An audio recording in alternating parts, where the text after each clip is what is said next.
Hello mga kasawi, it's me, Manager Chin, AKL Agency. For today's video, ang ituturo ko sa inyo ngayon ay kung paano magpalit ng Bigo ID sa Bigo. Siyempre, una, ituturo natin ang Bigo apps. Sumunod, pupunta tayo sa mail, i-click natin ang mail. After ng mail, i-click natin ang profile picture. Itong bilog na to. Pagtapos ng profile picture, i-click natin yung square na to na may line.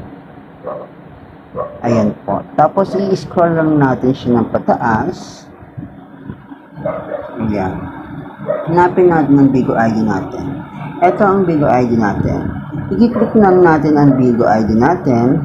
Then, ito, buburahin lang natin yung lumang Bigo ID. Then, ilalagay natin yung bago. Type natin yung bago nating ID.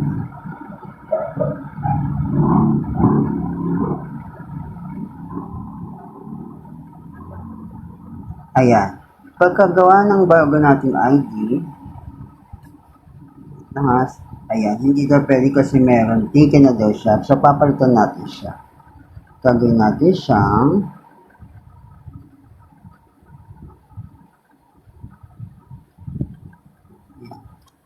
ayan. Dalawa siyang kaparehas, okay na yan. Then, isi-save natin siya. Ayan.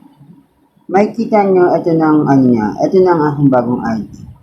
Tapos, babalik na tayo sa umpisa. Itong araw. Ganun lang po kasimple magpalit ng Bigo ID.